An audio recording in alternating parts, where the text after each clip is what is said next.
Nunca olvidaré aquel martes de noviembre cuando la primera duda se instaló en mi mente como una astilla imposible de ignorar. Llevaba 10 años casado con Carmen, mi compañera desde la universidad, la mujer que había transformado mi vida de estudiante desordenado de arquitectura en un proyecto sólido que incluía un despacho propio en Valencia, una casa en el barrio de Ruzafa y 2 hijos maravillosos. Aquel día había salido temprano del estudio para darle una sorpresa por nuestro aniversario de bodas. Había reservado mesa en el Falles, ese restaurante junto al mercado central donde nos habíamos conocido durante las fiestas patronales. El plan era sencillo: recoger el ramo de claveles rojos que había encargado. Carmen siempre decía que las rosas eran demasiado obvias. Pasar por casa, sorprenderla y llevármela a cenar. Pero la vida tiene una manera curiosa de desbaratar, hasta los planes más inocentes. Cuando entré al piso, lo primero que me sorprendió fue el silencio. Carmen siempre tenía la radio encendida mientras trabajaba en sus traducciones. Dejé los claveles sobre la mesa del recibidor y avancé hacia el despacho. La puerta estaba entreabierta y alcancé a ver su silueta frente al ordenador. Estaba a punto de anunciarme cuando algo me detuvo. La expresión de su rostro reflejado en la pantalla tenía una intensidad que hacía mucho no le veía dedicarme a mí. «No puedo seguir así, Javier», la escuché decir en voz baja. «Esta situación me está destrozando. Necesito verte, hablar en persona. No más mensajes ni llamadas furtivas». El nombre me golpeó como una bofetada. ¿Javier? No conocía a ningún Javier cercano a Carmen. ¿Un cliente nuevo de sus traducciones, quizás? Me quedé inmóvil, conteniendo hasta la respiración. «Sabes que te quiero», continuó ella, y sentí como algo se desmoronaba dentro de mí. «Pero tengo miedo de lo que pueda pasar si Manuel se entera». Manuel. Yo. Mi propio nombre sonaba ahora como el de un extraño, un obstáculo en la vida de mi esposa. Me retiré con cuidado, procurando que las tablas del suelo no crujieran bajo mis pasos. Salí del piso tan silenciosamente como había entrado, olvidando los claveles sobre la mesa. Bajé las escaleras con la mente nublada y caminé sin rumbo por las calles del barrio. Las fallas de aquel año se estaban preparando, y el olor a pólvora ya impregnaba el ambiente, mezclándose con el aroma de las naranjas que adornaban los árboles.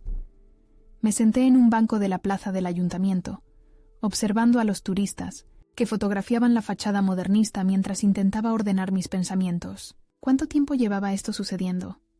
¿Quién era ese tal Javier? Las preguntas se acumulaban en mi cabeza como una riada, arrastrando consigo la imagen que tenía de mi matrimonio. Recordé pequeños detalles que antes me habían parecido insignificantes, llamadas que Carmen atendía saliendo al balcón, nuevas contraseñas en su teléfono, reuniones de trabajo que se alargaban más de lo habitual. Por un momento pensé en confrontarla directamente esa misma noche, exigirle respuestas, pero algo me contuvo. Mi padre siempre decía que las decisiones tomadas en caliente suelen ser las peores. «Piensa como arquitecto, Manuel», me repetía. «Primero observa bien los cimientos antes de empezar a construir o derribar». Decidí no regresar a casa de inmediato. Llamé a Carmen inventando una reunión urgente con un cliente y me refugié en el bar de mi amigo Paco en el Cabañal. Necesitaba tiempo para asimilar lo que había descubierto y, sobre todo, para decidir cómo proceder. «Tienes cara de haber visto un fantasma, Manolo», me dijo Paco mientras me servía un carajillo. «¿Problemas con los planos del proyecto nuevo?» «Algo así», respondí evasivamente. «Parece que hay grietas donde creía que todo era sólido». No estaba preparado para compartir mis sospechas con nadie. Hacerlo lo convertiría en algo demasiado real, y una parte de mí aún quería creer que había malinterpretado todo, que existía una explicación inocente detrás de aquella conversación. Pasé las siguientes horas observando mi teléfono, debatiéndome entre revisar las comunicaciones de Carmen o respetar su privacidad como siempre había hecho. Nunca había sido un hombre celoso o controlador, y la idea de convertirme en uno me repugnaba. Pero la duda ya estaba plantada, y sabía que crecería hasta consumirme si no encontraba respuestas. Aquella noche regresé tarde a casa, fingiendo normalidad mientras besaba a Carmen en la mejilla. Ella me miró con una mezcla de curiosidad, ¿y era culpa lo que detectaba en sus ojos? «Has olvidado nuestro aniversario», me reprochó suavemente. «Lo siento, este proyecto nuevo me tiene absorbido», mentí, sintiendo cómo cada palabra me alejaba más de la persona que creía ser. «Lo compensaré, te lo prometo». Me sonrió y me abrazó brevemente antes de volver a su libro. Los claveles ya no estaban en el recibidor. Probablemente los había tirado al no saber de dónde habían salido.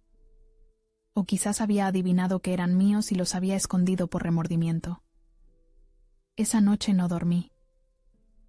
Permanecí despierto escuchando la respiración, acompasada de Carmen, preguntándome si soñaba con él, con ese Javier que se había convertido en mi sombra. Por primera vez en 10 años, sentí que dormía junto a una desconocida. Y lo peor no era la posible traición, sino darme cuenta de que quizás nunca había conocido realmente a la mujer con la que compartía mi vida. La incertidumbre me consumía, como la humedad devora los cimientos de un edificio mal impermeabilizado. Durante 3 semanas mantuve una fachada de normalidad mientras observaba a Carmen con nuevos ojos. Cada mensaje que recibía, cada salida repentina, cada cambio en su rutina alimentaba mis sospechas. Me había convertido en un extraño en mi propia casa, un detective aficionado que buscaba pruebas de lo que no quería confirmar. El miércoles, por la tarde, mientras Carmen asistía a lo que llamó un curso intensivo de traducción técnica, decidí revisar el ordenador familiar. Nunca me había sentido tan miserable como en ese momento, con las manos temblorosas sobre el teclado, traicionando la confianza que había sido el pilar de nuestra relación, pero necesitaba saber, necesitaba certezas para poder respirar de nuevo. No encontré nada en sus correos electrónicos ni en sus documentos recientes. Estaba a punto de cerrar todo, aliviado y avergonzado a partes iguales, cuando recordé la nube donde almacenábamos las fotos familiares. Al acceder, descubrí una carpeta titulada Materiales J, que nunca había visto antes. Con el corazón latiendo como un tambor valenciano en plena mascletá, hice clic. Lo que encontré no fueron las pruebas explícitas de infidelidad que temía, sino algo igualmente devastador. Decenas de fotografías de Carmen con un hombre de aspecto distinguido, quizás de unos 50 años, en diversos lugares de Madrid. El Retiro, el Museo del Prado, pequeñas cafeterías de barrio. En algunas imágenes estaban simplemente conversando, en otras caminaban demasiado cerca. Y había una, tomada al atardecer frente al templo de Devot, donde se miraban con una intensidad que me resultó insoportable. No había besos ni abrazos apasionados, pero la intimidad que transmitían aquellas imágenes era más dolorosa que cualquier escena explícita. Era la evidencia de una conexión profunda, de complicidad, de un vínculo que iba más allá de lo físico. Según las fechas de los archivos, estas reuniones llevaban ocurriendo al menos 6 meses. Cerré el ordenador y me serví un vaso de coñac, intentando calmar el temblor de mis manos. Me senté en la terraza, contemplando la ciudad que comenzaba a iluminarse mientras la tarde caía. Valencia se preparaba para otra noche de primavera, ajena a cómo mi mundo se desmoronaba. Por un momento pensé en llamar a mi hermano Tomás, que vivía en Alicante. Él siempre había sido mi confidente en los momentos difíciles, pero algo me detuvo.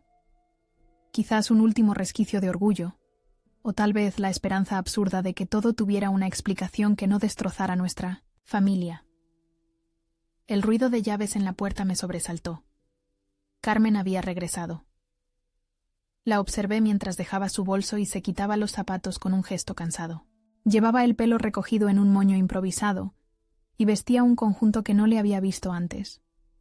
Una falda azul marino y una blusa de seda crema. Se veía hermosa y lejana, como una estrella inalcanzable. «¿Qué tal el curso?», pregunté, intentando que mi voz sonara normal. «Intenso», respondió, evitando mirarme directamente. El ponente era bastante exigente, pero he aprendido mucho. Mentiras. Cada palabra era una piedra más en el muro invisible que se levantaba entre nosotros. Pensé en confrontarla, en mostrarle las fotografías, en exigirle la verdad. Pero en lugar de eso, le ofrecí una copa de vino. ¿Celebramos algo?, preguntó sorprendida, aceptando la copa con una sonrisa cautelosa. La vida, respondí. A veces nos da sorpresas inesperadas. Vi un destello de inquietud en sus ojos, pero se desvaneció rápidamente. Cenamos en un silencio puntuado por conversaciones triviales sobre los niños, que estaban pasando la semana con mis padres en Peñíscola, y sobre el proyecto de restauración en el que yo estaba trabajando en el barrio del Carmen. Esa noche, mientras Carmen dormía, tomé una decisión. No confrontaría mis sospechas de forma directa. No le daría un ultimátum ni montaría una escena. Mi padre siempre decía que la mejor venganza es vivir bien, y aunque nunca me había considerado una persona vengativa, ahora entendía lo que quería decir. Al día siguiente contacté con mi viejo amigo Alberto, detective privado en Valencia. No le pedí que siguiera a Carmen ni que recopilara pruebas para un posible divorcio. En lugar de eso, le solicité que investigara a un tal Javier relacionado con el mundo de la traducción en Madrid. Necesitaba entender contra quién competía, conocer al hombre que había conseguido lo que yo creía exclusivo. La información llegó 3 días después. Javier Montero, 52 años, prestigioso traductor literario especializado en autores nórdicos, residente en Madrid pero con frecuentes viajes a Valencia para colaborar con una editorial local. Viudo desde hacía 5 años, sin hijos. Había conocido a Carmen en un congreso de traducción en Barcelona el año anterior. Lo más revelador fue descubrir que Montero acababa de firmar un contrato millonario para traducir la obra completa de un autor sueco, recientemente galardonado con el Nobel, y necesitaba un equipo de colaboradores para cumplir con los plazos. Todas las piezas encajaron como en uno de esos planos perfectos que tanto me satisfacía diseñar. Carmen no había mencionado esta oportunidad profesional. Había escondido deliberadamente su relación con Montero. La pregunta era, ¿se trataba solo de trabajo o había algo más entre ellos? La respuesta llegó inesperadamente durante la cena familiar del domingo. Mis padres habían regresado con los niños y, como era tradición, nos reunimos todos en casa para disfrutar de la paella que mi madre preparaba magistralmente. ¿Sabéis qué?, dijo mi padre mientras servía el vino. Me encontré con Josefina, la del kiosco. Me contó que su sobrina trabaja en una editorial y que una traductora valenciana ha conseguido un contrato importante para traducir a un escritor sueco o noruego. No recuerdo bien. Observé cómo el color abandonaba el rostro de Carmen. Sus ojos se encontraron con los míos por un instante, y en ellos vi algo que no esperaba. No culpa, sino miedo. Miedo a que sus sueños profesionales quedaran expuestos, y quizás destruidos. «Qué interesante», comenté con fingida indiferencia. «El mundo de la traducción literaria debe ser muy competitivo». Carmen bajó la mirada hacia su plato. «Lo es», murmuró. «Hay pocas oportunidades realmente buenas». En ese momento lo entendí todo. No era solo una aventura lo que Carmen ocultaba. Era una ambición, un deseo de reconocimiento profesional que quizás sentía que yo no apoyaría.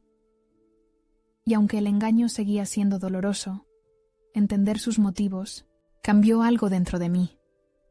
Ya no sentía solo rabia o traición, sino una profunda tristeza por lo que nuestra relación se había convertido. Un espacio donde ella no se sentía segura para compartir sus aspiraciones más importantes. El frío de diciembre se instaló en Valencia con esa humedad característica que se cuela en los huesos. Similar era la frialdad que ahora existía en mi matrimonio, aunque Carmen parecía no notarlo o fingía magistralmente. Seguíamos compartiendo casa, cama y rutinas, como 2 actores interpretando una obra cuyo guión conocían de memoria, pero sin emoción alguna. Los niños, Lucía de 8 años y Pablo de 6, eran el único calor genuino en nuestro hogar.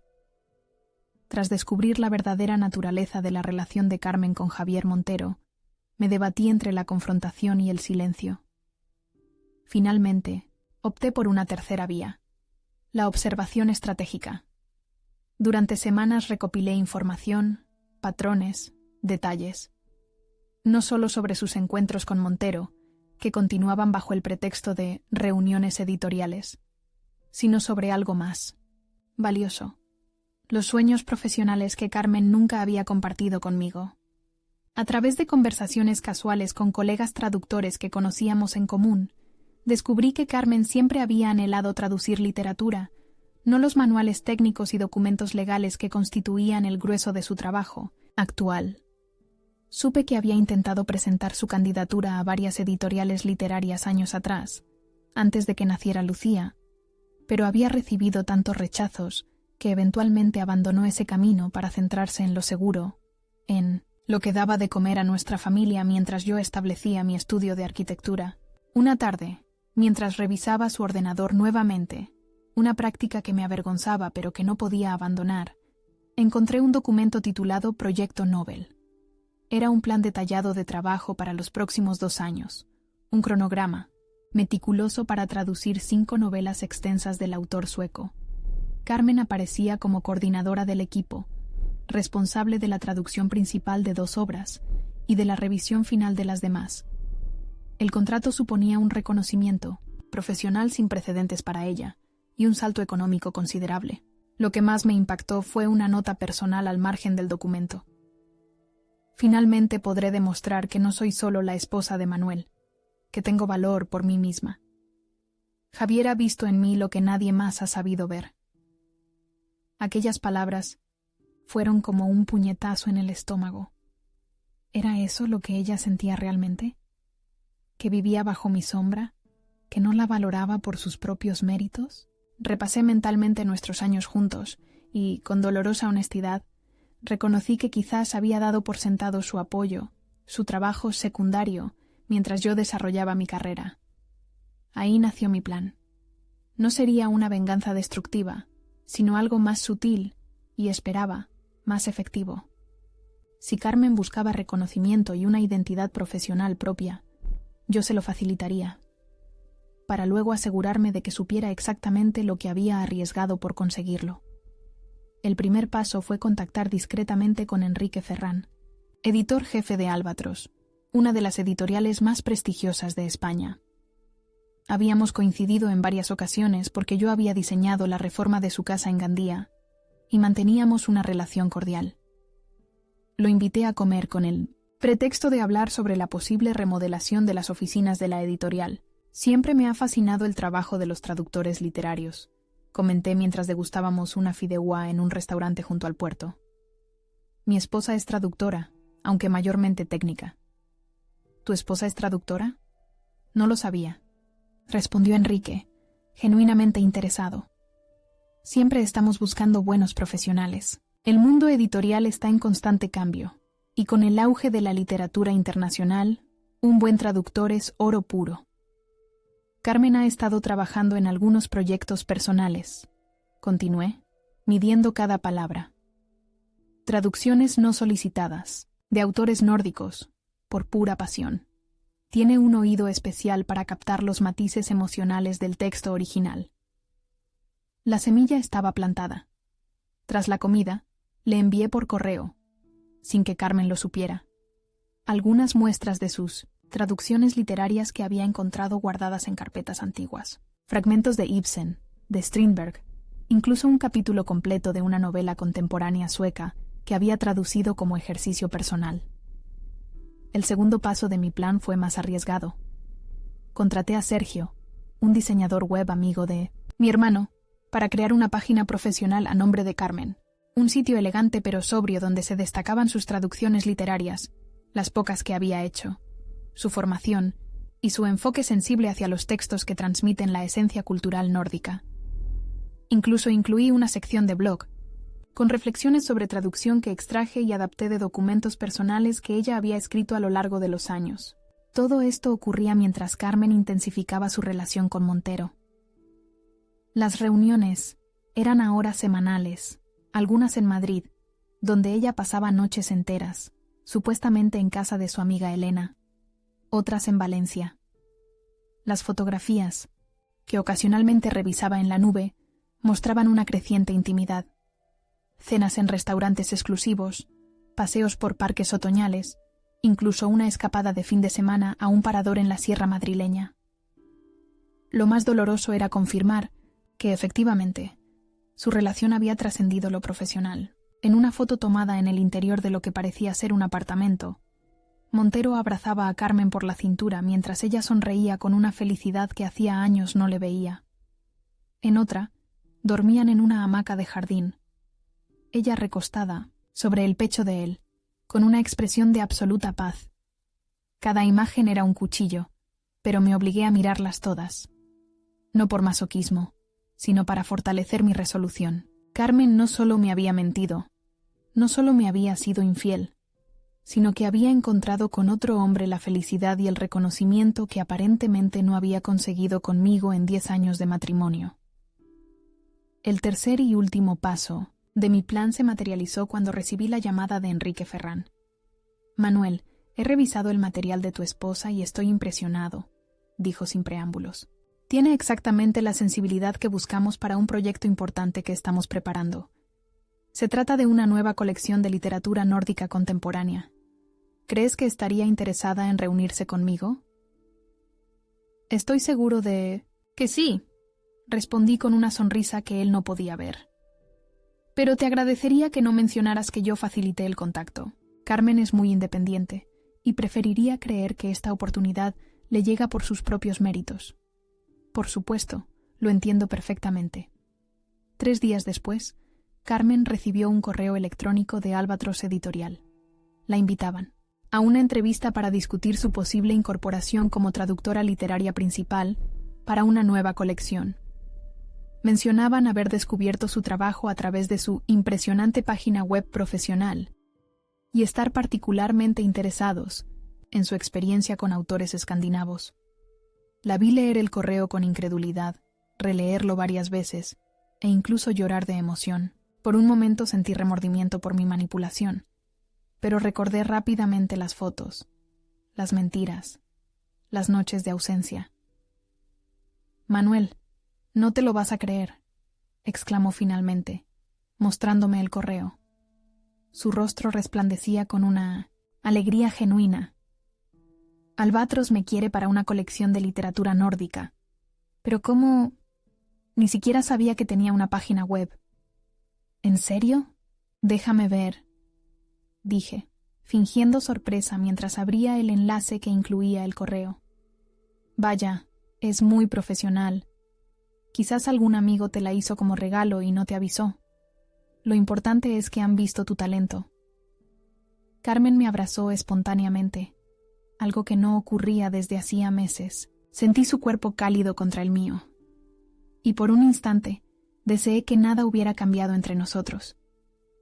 Pero sabía que este momento de cercanía era efímero y estaba basado en un engaño, igual que nuestro matrimonio actual. «Esto podría cambiarlo todo», murmuró ella, con los ojos brillantes. «Siempre soñé con una oportunidad así». «Estoy seguro de que la aprovecharás al máximo», respondí, consciente de la doble intención de mis palabras. «Te lo mereces, Carmen». Mientras la veía llamar emocionada a su madre para contarle la noticia, pensé en la siguiente fase de mi plan. Pronto tendría que decidir entre Montero y yo, entre Madrid y Valencia, entre su amante mentor y el padre de sus hijos. Yo me aseguraría de que ambos caminos parecieran igualmente prometedores, para que su elección final fuera verdaderamente reveladora, y cuando eligiera, y estaba casi seguro de cuál sería su elección, yo estaría preparado. No con ira ni con escándalos, sino con dignidad y con todos los cabos atados. Porque si algo había aprendido como arquitecto, era que hasta los edificios más sólidos pueden desmoronarse si se remueven las piedras adecuadas de sus cimientos. La entrevista de Carmen con Enrique Ferrán resultó mejor de lo que cualquiera de los dos hubiera podido esperar. Regresó a casa eufórica, con las mejillas sonrosadas y los ojos brillantes de quien acaba de ver cumplido un sueño largamente acariciado. Había pasado casi 3 horas en las oficinas de Albatros Editorial, discutiendo no solo sobre la colección de literatura nórdica, sino también sobre la posibilidad de coordinar todo el departamento de traducciones de la editorial a medio plazo. «Me ha dicho que tengo exactamente la sensibilidad que buscan», me contó mientras cenábamos esa noche, después de acostar a los niños. Dice que mi página web le impresionó, especialmente mi ensayo sobre la traducción de las emociones. Contenidas en la literatura escandinava, soltó una risa nerviosa. Un ensayo que ni siquiera recuerdo haber escrito, pero que aparentemente es brillante. Sonreí, saboreando la ironía de la situación. Ese ensayo lo había compuesto yo mismo, combinando fragmentos de sus notas personales con ideas que había extraído de sus conversaciones telefónicas con Montero, que ocasionalmente escuchaba cuando ella hablaba en la terraza. «Quizás lo escribiste hace tiempo y lo olvidaste», sugerí, sirviéndole más vino. «A veces no valoramos nuestro propio trabajo tanto como deberíamos. Lo más increíble es que me ofrecen un contrato por 3 años, con posibilidad de extensión», continuó, ignorando mi comentario. «El salario es mucho mejor de lo que esperaba.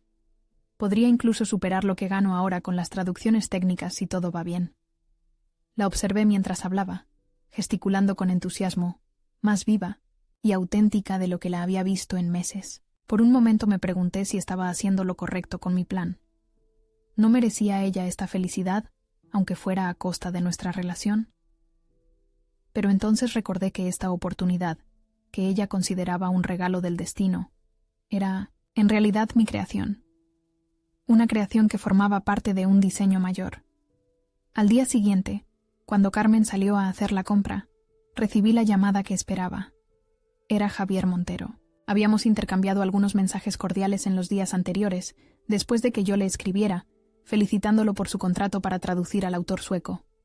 Le había mencionado, casualmente, que era el marido de Carmen, pero dejando claro que conocía y apoyaba su colaboración profesional. «Manuel, gracias por atender mi llamada», dijo con voz grave, ligeramente nerviosa.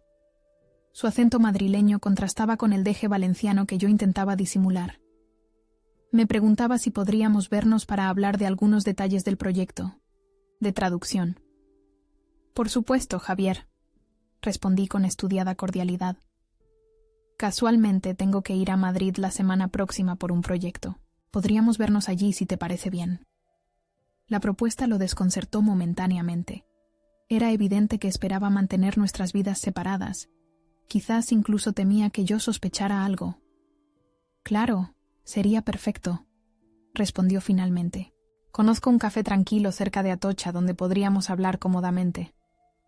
Así fue como, 5 días después, me encontré sentado frente al hombre que se había convertido en el centro emocional y profesional de la vida de mi esposa. Javier Montero era tal como lo mostraban las fotografías. Alto, delgado, con ese tipo de atractivo intelectual que mejora con la edad. Cabello canoso perfectamente peinado, gafas de diseño sobrio y manos expresivas de pianista. Vestía con la elegancia discreta de quien no necesita impresionar, un abrigo de tweed sobre un jersey de cuello alto color burdeos. «Agradezco mucho que hayas querido reunirte conmigo», comenzó tras los saludos iniciales. «Carmen habla maravillas de ti». «¿En serio?», pregunté con una sonrisa deliberadamente ambigua. «Me alegra saberlo». Se produjo un silencio incómodo. Montero revolvía su café con más concentración de la necesaria, claramente buscando las palabras adecuadas. Decidí facilitarle las cosas. «Javier, vayamos al grano», dije, inclinándome ligeramente hacia él. «Sé perfectamente que tu relación con Carmen va más allá de lo profesional». La taza tintineó contra el plato cuando él la depositó bruscamente. «Manuel, yo...», comenzó, pero levanté una mano para interrumpirlo. «No estoy aquí para montar una escena de celos ni para amenazarte. De hecho, estoy aquí para ofrecerte algo que puede beneficiarnos a todos». La confusión en su rostro era exactamente lo que esperaba. «No te entiendo», murmuró. «Carmen ha recibido una oferta de Albatros Editorial», expliqué.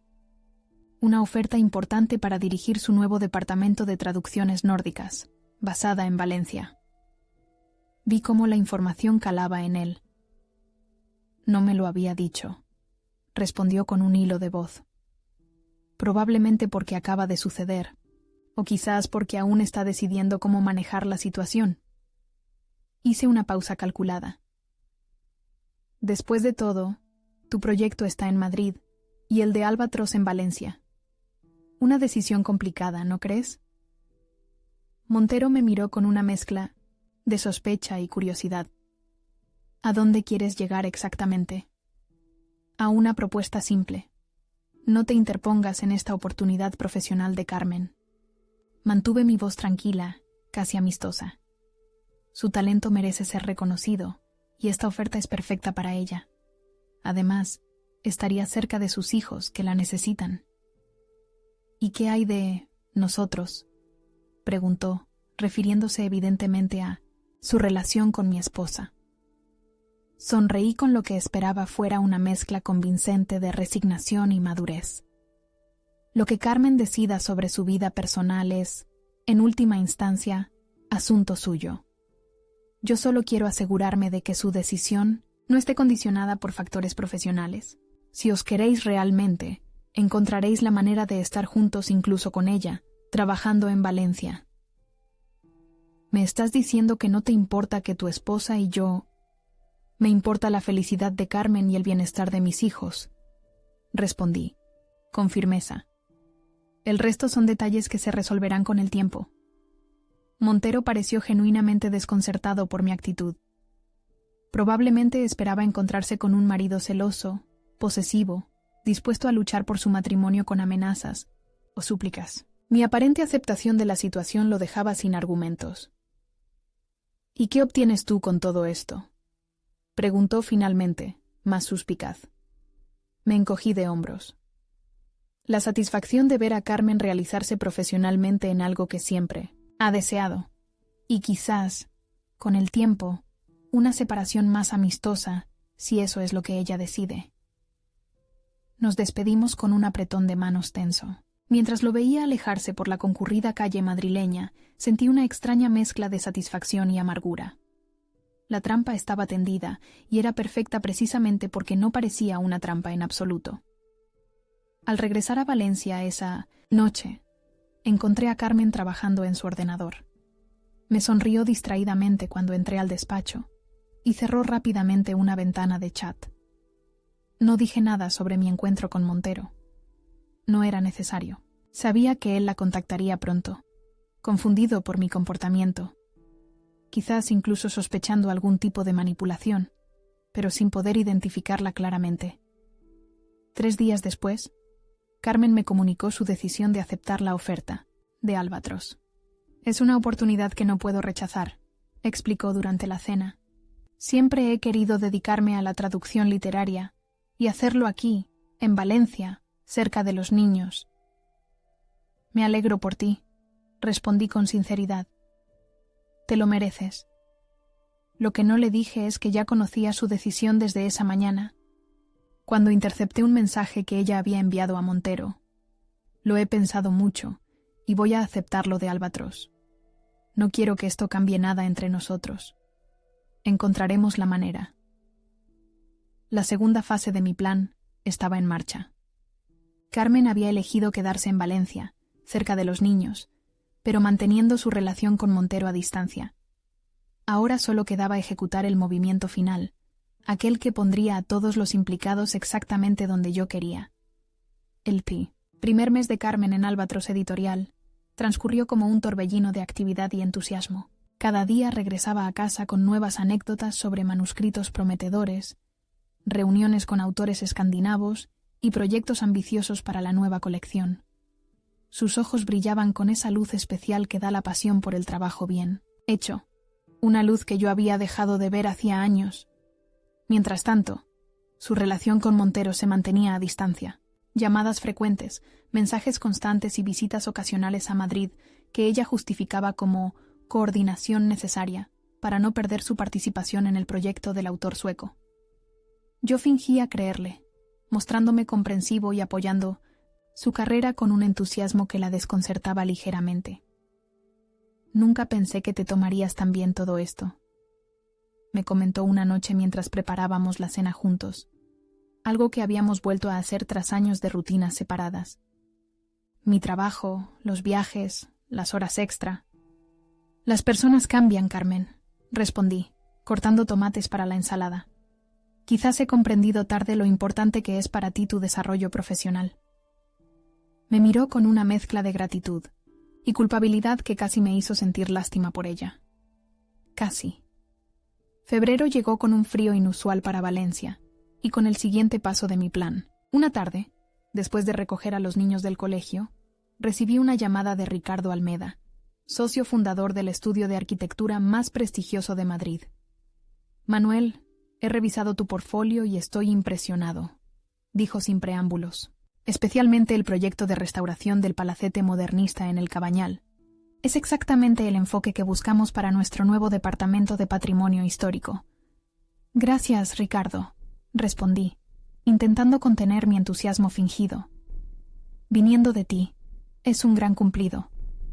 No es un cumplido, es una oferta. Su voz sonaba decidida, profesional.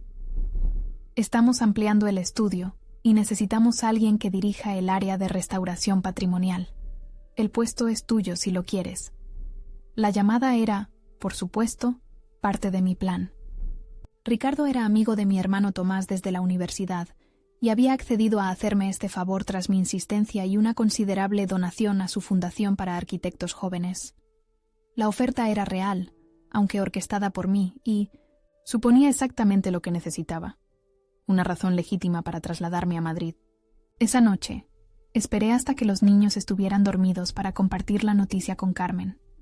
Serví 2 copas de vino y me senté junto a ella en el sofá, con expresión seria. Tengo algo importante que contarte, comencé. Me han ofrecido un puesto en Madrid, como director del Departamento de Restauración Patrimonial en el Estudio Almeda y Asociados. Su rostro pasó de la sorpresa a la alarma en cuestión de segundos. ¿Madrid?, repitió, como si no hubiera escuchado bien. Pero tu estudio está aquí, nuestra vida está aquí. Es una oportunidad única, Carmen, expliqué con calma. El tipo de proyectos que siempre he querido hacer, con un presupuesto que aquí nunca tendría. Podría trabajar en la restauración de edificios históricos a nivel nacional. ¿Y qué pasa con los niños? ¿Con su colegio, sus amigos? Su voz se elevó ligeramente, traicionando su nerviosismo. Podrían adaptarse.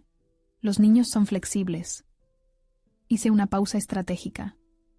Además, tú podrías seguir con tu proyecto en Albatros. Nos turnaríamos para viajar a Valencia los fines de semana. No sería ideal, pero funcionaría durante un tiempo, hasta que decidiéramos algo más permanente. La vi palidecer. La trampa se cerraba. Si aceptaba mudarse a Madrid, tendría que abandonar su puesto en Albatros, la oportunidad por la que tanto había luchado. Si se negaba, tendríamos que vivir separados, o yo tendría que rechazar mi oportunidad única, generando un resentimiento que envenenaría nuestra relación aún más. Y por supuesto, estaba el factor Montero. Mudarnos a Madrid significaría vivir en la misma ciudad que su amante, complicando enormemente su situación. Mantener una relación a escondidas es mucho más difícil cuando las posibilidades de encuentros casuales se multiplican.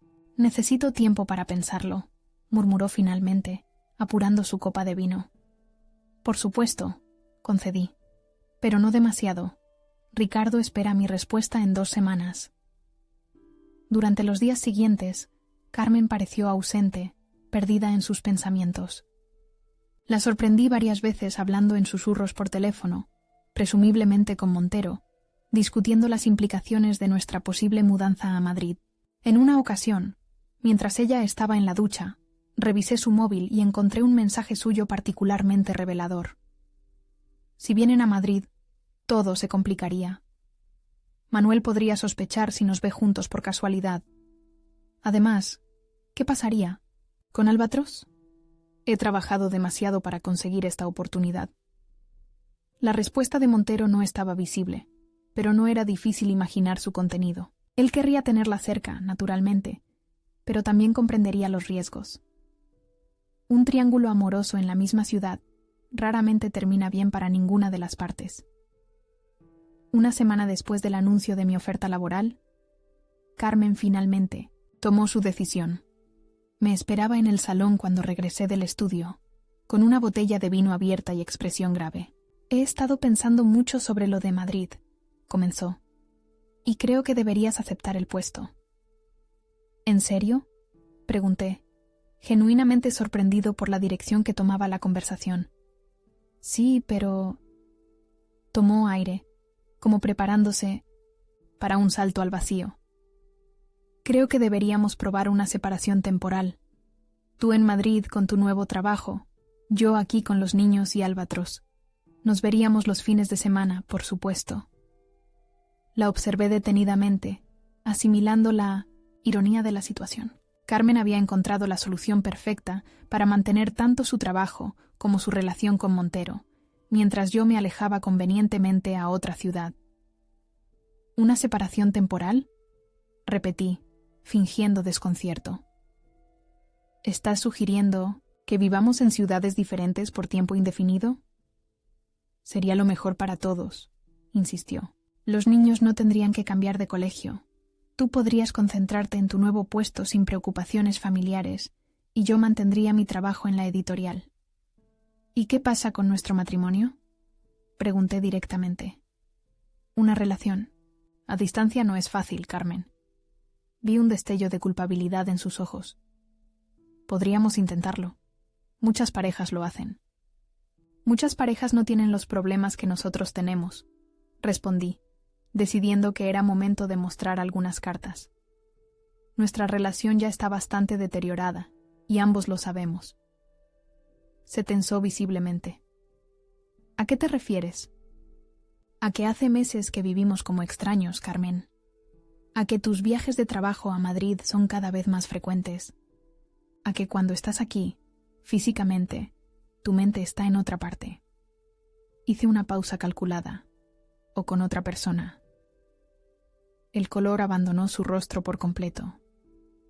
Manuel, yo no necesito detalles, la interrumpí suavemente.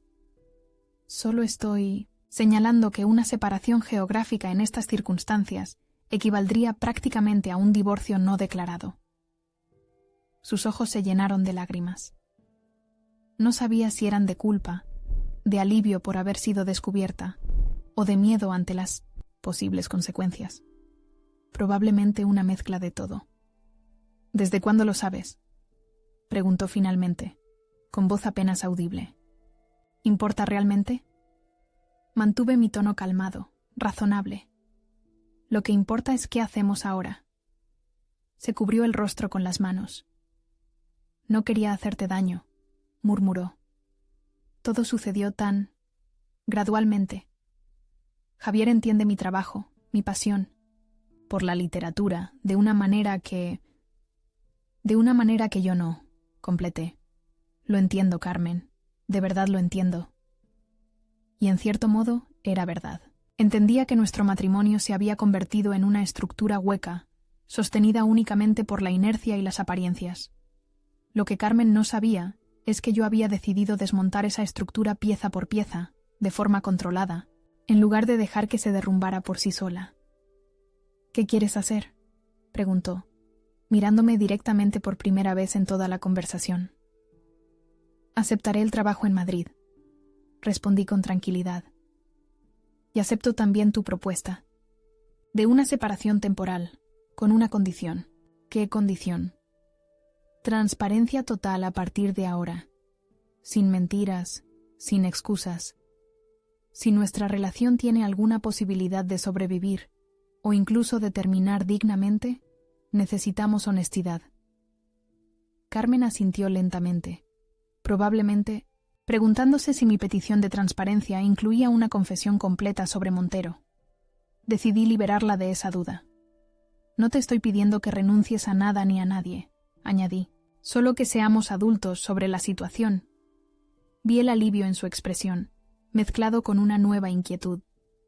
Mi reacción demasiado comprensiva le resultaba sospechosa, pero también tentadora. Le ofrecía la posibilidad de tenerlo todo. Su trabajo en Albatros, su relación con Montero, y una separación amistosa conmigo que no alteraría drásticamente la vida de los niños. Era una oferta demasiado buena para rechazarla, y ella lo sabía. De acuerdo, dijo finalmente. Transparencia total. Sellamos nuestro acuerdo con un brindis extrañamente formal, como dos socios cerrando un trato comercial en lugar de una pareja redefiniendo su matrimonio.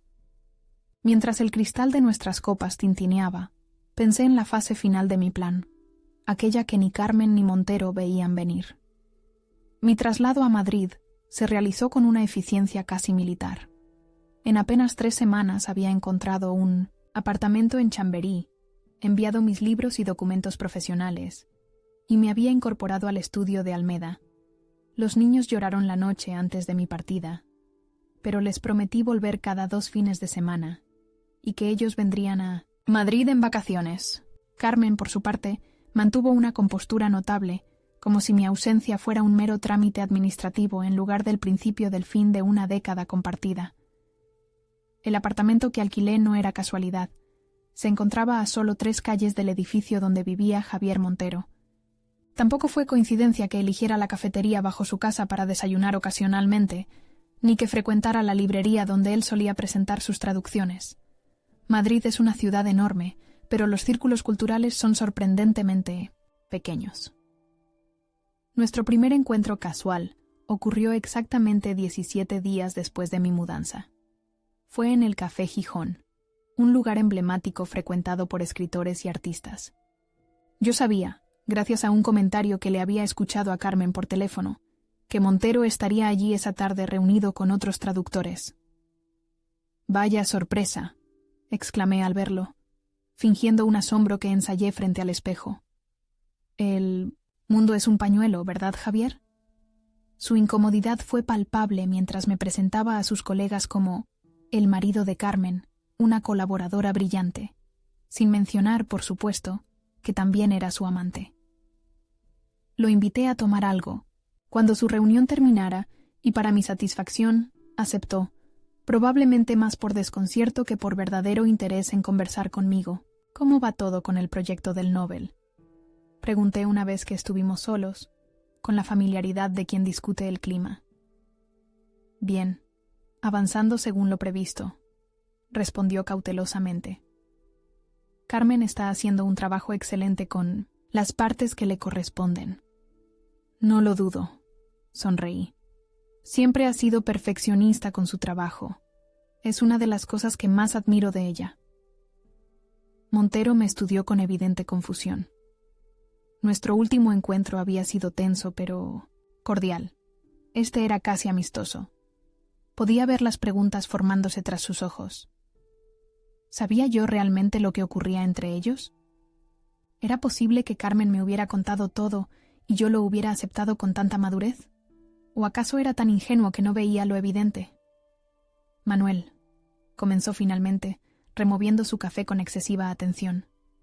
«Sobre Carmen y yo, no es necesario que expliques nada», lo interrumpí con un gesto conciliador. «Carmen y yo hemos acordado ser transparentes sobre nuestra situación actual. Estamos en una etapa de reevaluación». Vi el alivio inundar su rostro, seguido inmediatamente por una nueva tensión. ¿Qué significa exactamente reevaluación? Significa que ambos somos adultos capaces de tomar decisiones independientes sobre nuestras vidas. Respondí con deliberada ambigüedad. «Por cierto, ¿conoces a Sara Linares? Es la directora de restauración del Museo Thyssen. Estamos colaborando en un proyecto y me ha invitado a la gala benéfica del museo este sábado. Parece una mujer fascinante». El cambio de tema lo desconcertó, pero asintió. Sara Linares era conocida en los círculos culturales madrileños, no solo por su trabajo en el museo, sino por su belleza y su reciente divorcio de un político prominente. «La conozco de algunas presentaciones», dijo. «Es bastante intensa». «Eso he oído», respondí con una sonrisa sugerente. «A veces uno necesita algo de intensidad en la vida, ¿no crees?». Lo dejé con esa idea flotando entre nosotros. Mi mensaje era claro. Si Carmen podía rehacer su vida emocional, yo también. La semilla de la duda estaba plantada. Durante las semanas siguientes, continué con mi estrategia de coincidencias con Montero. Nos encontrábamos en exposiciones, en presentaciones de libros, incluso en el supermercado del barrio. Cada vez me mostraba cordial y comunicativo, compartiendo casualmente detalles sobre mi nueva vida en Madrid que sabía llegarían a oídos de Carmen. Mi creciente amistad con Sara Linares, mis nuevos contactos en el mundo cultural madrileño, lo bien que me estaba adaptando a la vida de soltero temporal. A la vez, mantenía mi relación con Carmen en términos amistosos durante nuestras videollamadas diarias con los niños y mis visitas quincenales a Valencia. Jamás mencionaba a Montero directamente, pero dejaba caer comentarios que sabía la inquietarían. Madrid está resultando más interesante de lo que esperaba. O es sorprendente cómo cambia la perspectiva cuando uno se aleja de la rutina. El siguiente movimiento requería más audacia. 2 meses después de mi traslado, organicé una cena en mi apartamento de Madrid e invité a Carmen para discutir algunos asuntos relacionados con los niños. También invité, por supuesto, a Javier Montero y a Sara Linares.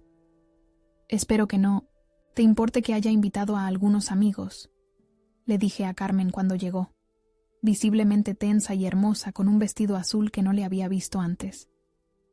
Pensé que sería una buena oportunidad para que conozcas a mis nuevos colegas en 1900, Madrid. Su expresión se congeló cuando vio a Montero entrar al salón. Él parecía igualmente sorprendido, aunque yo le había mencionado que habría otros invitados. La llegada de Sara, espectacular con un vestido rojo que contrastaba con su melena negra, completó el cuadro de incomodidad que había orquestado. ¡Qué casualidad!, exclamé con entusiasmo evidentemente falso. Javier, creo que ya conoces a Carmen, mi esposa. Carmen, ella es Sara Linares, directora de restauración del Thyssen y una buena amiga. El énfasis en buena amiga no pasó desapercibido para nadie. Sara, que estaba al tanto de mi plan, previo pago de una considerable suma que justifiqué como asesoría cultural para un proyecto, interpretó perfectamente su papel, mostrándose excesivamente atenta conmigo durante toda la velada. La cena transcurrió en una atmósfera de tensión apenas disimulada. Carmen y Montero evitaban mirarse directamente, mientras Sara relataba anécdotas de nuestras supuestas salidas juntos, añadiendo detalles sugerentes que yo corroboraba con sonrisas cómplices. Manuel ha sido un descubrimiento maravilloso, comentó Sara en un momento dado, colocando su mano sobre la mía. Tan sensible con el arte y tan intenso en todo lo que hace. Vi cómo Carmen apretaba los labios y Montero se removía incómodo en su silla. Mi mensaje era cristalino. Este juego podíamos jugarlo 2. Después de la cena, cuando Sara y Montero se habían marchado, Carmen me confrontó en la cocina mientras lavábamos los platos. ¿Qué ha sido todo esto, Manuel?, preguntó con voz tensa. ¿Invitar a Javier sin avisarme? ¿Y esa mujer comportándose como si fuera tu novia? Pensé que apreciarías la transparencia, respondí con inocencia fingida. Dijimos que seríamos honestos sobre nuestras nuevas amistades. ¿Estás saliendo con Sara Linares? La pregunta sonó más acusatoria de lo que probablemente pretendía. Estamos conociéndonos, contesté vagamente. Igual que tú y Javier os estáis conociendo desde hace meses, ¿no? Su rostro palideció. Era la primera vez que mencionaba explícitamente su relación con Montero. Manuel, yo no necesito explicaciones, Carmen. De verdad. Sequé el último plato con deliberada calma. Ambos estamos rehaciendo nuestras vidas. Es natural. La dejé esa noche con la duda sembrada. ¿Realmente había seguido adelante tan fácilmente? ¿No sentía celos? ¿O acaso estaba ejecutando algún tipo de venganza elaborada?